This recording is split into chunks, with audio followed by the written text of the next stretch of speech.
Verse for opening a sutra. The unsurpassed, profound, and wonderful Dharma is difficult to encounter in hundreds of millions of aeons. I now see and hear it, receive and uphold it, and I vow to fathom the Tathagata's true meaning. The wonderful Dharma, Lotus Flower Sutra, Belief and Understanding, Chapter 4. At that time, the wise and long-lived Subhuti, Mahakatyayana, Mahakashyapa, Mahamoggallana, having heard from the Buddha Dharma such as they had never heard before, the bestowal of the prediction of Anuttara Sankhya Sambodhi upon Shariputra, felt it very rare. They rose from their seats, jumped for joy, straightened their robes, bared their right shoulders, placed their right knees on the ground, single-mindedly put their palms together, inclined themselves respectfully, gazed at the honored countenance and spoke to the Buddha, saying, "We, who dwell at the head of the Sangha and are advanced in years, told ourselves that we had already attained nirvana, had no further responsibility, and we did not go forward to seek Anuttara Sankhya Sambodhi. The World-Honored One has, from of old, been speaking the Dharma for a long time. Sitting here all this time, our bodies tired, we have merely been mindful of emptiness, signlessness, and wishlessness, taking no delight in the Bodhisattva Dharmas, in their spiritual penetrations of playfulness, in their purification of Buddha lands, or in their maturation of living beings. What is the reason? The World-Honored One has led us to escape the three realms and attain certification to nirvana. Besides, we are now advanced in years, and when the Buddha taught the Bodhisattvas of Anuttara Sankhya Sambodhi, we did not give rise to even a single thought of longing for it. Now, in the presence of the Buddha, having heard him bestow upon the hearers the Anuttara Sankhya Sambodhi prediction, our hearts rejoice enthusiastically, and we obtain what we never had before. We never thought that now we would certainly be able to hear this rare Dharma. We rejoice profoundly, having gained great and good benefit. It is as if, without our seeking them, limitless precious gems had come into our possession. World-Honored One, we would now like to speak a parable to clarify this principle. It is as if there were a person who in his youth left his father and ran away, dwelling long in another country, perhaps 10, 20, or even 50 years. As he grew older, he became poor and needy, and ran about in the four directions in search of clothing and food. Gradually, he wandered until he accidentally approached his native land. His father from the first had set out seeking his son, but in vain. He settled midway in a city. His household was one of the great wealth, with limitless wealth and jewels, gold, silver, lapis lazuli, coral, amber, crystal, pearls, and other jewels. His granaries and treasuries were overflowing, and he had many servants, ministers, and assistants, as well as countless elephants, horses, carriages, cattle, and sheep. The profits from his trade extended to the other countries, and there were also many traders and merchants. Then the poor son, having wandered through various villages and passed through countries and cities, at last reached the city where his father had settled. The father had always been mindful of his son. Although they had been separated for over 50 years, he had never spoken of the matter to anyone, but merely pondered over it, his heart filled with regret as he thought, "I'm old and decrepit. I have much wealth, gold, silver, and precious gems, granaries and storehouses filled to overflowing. Such a pity that I have no son. One day I'm bound to die, and when I do, my wealth will be scattered and lost, for I have no one to bequeath them to. This is why he ever earnestly thought of his son. If I could only get my son back, I'll make him heir to my wealth. I'll be contented and happy and have no further worries. Well-honored one, the poor son then, hiring himself as a laborer here and there, unexpectedly arrived at his father's house. Standing by the gate, he saw his father seated on the lion's seat. His feet was resting on the jeweled footstool, and he was reverently surrounded by Brahmins, Kshatriyas, and lay people. Necklaces of pearls, their value in the millions, adorned his body. Attendants and servants, holding white wrists, waited on him left and right. Above him was a jeweled canopy, hung with flowers and pennants. Fragrant water was sprinkled on the ground, and expensive flowers were scattered about. Precious objects were placed in rows, which were passed out and taken in on leaving and entering. Such were the adornments and the majesty and authority of his awesome virtue. When the poor son saw his father possessed of such great power, he was immediately afraid and regretted having come there. Secretly he thought, "This is perhaps a king, or one equal to a king. This is no place for me to hire myself out.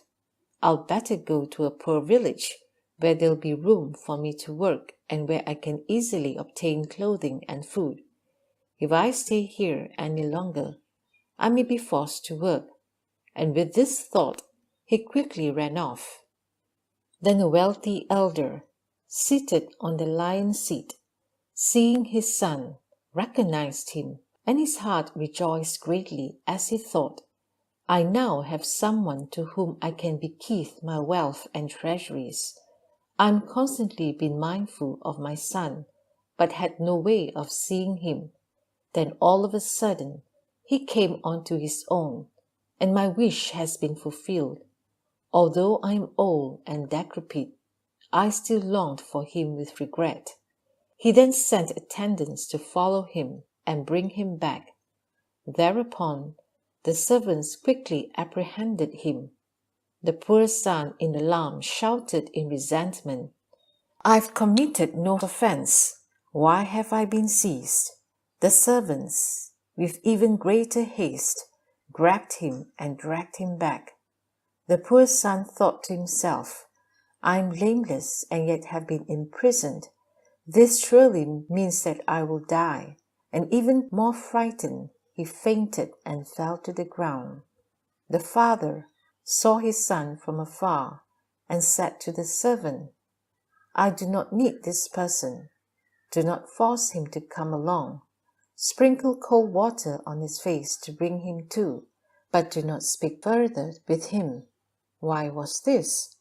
The father knew that his son's resolve and will were inferior and lowly, and that his own nobility was a source of difficulty to his son.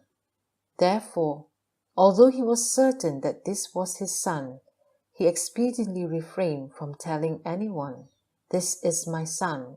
The servant said to the son, "I now set you free. You may go wherever you wish." The poor son was delighted. Having gained what he never had before, he rose from the ground and went to a poor village to seek clothing and food. Then the elder, wishing to induce his son, set up an expedient and secretly sent two people, haggard and undignified in appearance, saying to them, "You may go there and gently speak to that poor one. Tell him there is a place for him to work here, where he can earn twice as much. If he agrees, bring him back and put him to work. If he asks what he is to do, tell him you have been hired to sweep out dung. We too will work along with you." Then the two servants sought out the poor son, and when they found him, they told him the above matter in detail. At that time, the poor son first took his salary, and then joined them in sweeping away the dung. When the father saw his son, he felt pity and amazement. Later, on another day, through a window, he saw his son at a distance, thin, haggard, soiled with dung, dirt, and filth. He then removed his necklace of beads, his soft upper garments, and his adornments, and put on a coarse, worn-out, and filthy robe, smeared himself with dirt, and holding a dung shovel, looking frightful, he addressed his workers, saying, "All of you work hard, do not be lax." By this device he draws near to his son, to whom he later says, "Hey, my boy, you should stay here and work. Don't go elsewhere. I will increase your wages. Whatever you need, be it pots, utensils, rice, flour, salt or vinegar, or other such things, don't trouble yourself about it. I also have an old, worn-out servant you can have if you need him. So put your mind at rest. I'm like your father, so have no more worries. Why? I'm very old, and you're very young and strong. Whenever you're working, you're never deceitful, remiss, angry, hateful, or grumbling. I've never seen you commit such evils as I have other workers. From now on, you shall be just like my own son." Just then, the elder gave him a name, calling him his son. The poor son, although delighted at this happening, still referred to himself as a lowly worker from outside. For this reason, for 20 years, he was constantly kept at work, sweeping away dung. After this, they trusted one another, and he came and went without difficulty. However, he still stayed in the same place as before. World Honored One. At that time, the elder grew sick and knew he would die before long. He said to the poor son, "I now possess much gold, silver, and jewels, and my granaries and storehouses are filled to overflowing. You should know in detail their quantities and the amounts to be received and given. Such are my thoughts, and you should understand what I mean. What is the reason? You and I are now no different. You should be even more careful that nothing be lost." At that time, the poor son, having received those instructions, took charge of all the goods, the gold, silver, and precious gems, as well as the granaries and storehouses. And yet he did not long for so much as a single meal. He continued to stay in the same place, still unable to let go of his lowly thoughts. After a while, the father knew that his son had grown more relaxed, that he had accomplished the great resolve, and despised his former state of mind. Knowing that his own end was near, he ordered his son to gather together all the relatives, kings, great ministers, kshatriyas, and lay people. When they had all assembled, he spoke to them, saying, "All of you gentlemen should know that this is my son, begotten by me. In a certain city he left me and ran away to suffer desolation, poverty, and hardship for over 50 years. His original name was such and such, and my name was such and such. Long ago, in my native city, I anxiously sought him. Suddenly here, I found him again. This is really my son. I'm really his father. All of my wealth now belongs to my son, and all that has been paid out and taken in is known by him." World Honored One. When the poor son heard what his father had said, he rejoiced greatly, having obtained what he never had before, and he thought, "Originally, I had no thought to seek anything, and now this treasury has come to me of itself." World Honored One. The great and wealthy elder is the thus come one. We are like the Buddha's sons. The Thus Come One always says that we are his sons, world-honored one. Because of the three kinds of suffering, we have suffered such torment in the midst of births and deaths, deluded and ignorant. We clung to petty dharmas. Today, the world-honored one has caused us to think about getting rid of the dung of frivolous discussions of the Dharma. We increased our vigor to earn one day's wage of nirvana.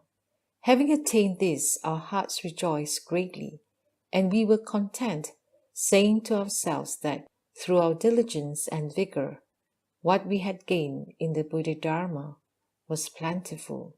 However, the world-honored one, knowing all along that our minds were attached to lowly desires and took delight in petty dharmas, let us go our own way, and did not specify to us, saying, "You are all to have a share in the treasury of the Thus Come One's knowledge and vision." The world-honored one, using the power of expedient devices, has spoken of the Thus Come One's wisdom.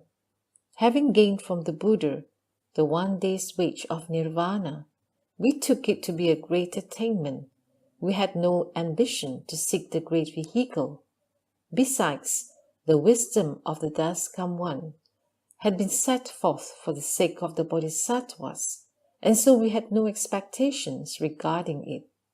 What is the reason? The Buddha knew that our minds took delight in petty dharmas. He used the power of expedience to teach us in the appropriate manner, and we did not know that we were truly the Buddha's sons. Now we know that the world-honored one is by no means ungenerous with the Buddha's wisdom. Why? From of old we truly have been the Buddha's sons, and yet we delighted only in petty dharmas. If we had thought to delight in the great, the Buddha would then have spoken for us the great vehicle Dharma. This sutra speaks of only one vehicle. In the past, in the presence of the bodhisattvas, the Buddha had belittled the hearers who delight in lesser dharmas, but he was actually employing the great vehicle in teaching and transforming them. Therefore, we say that originally we had not hoped for or sought anything, and yet now these great jewels of the Dharma King have come to us of themselves. That which the Buddha's sons should attain, we have already attained.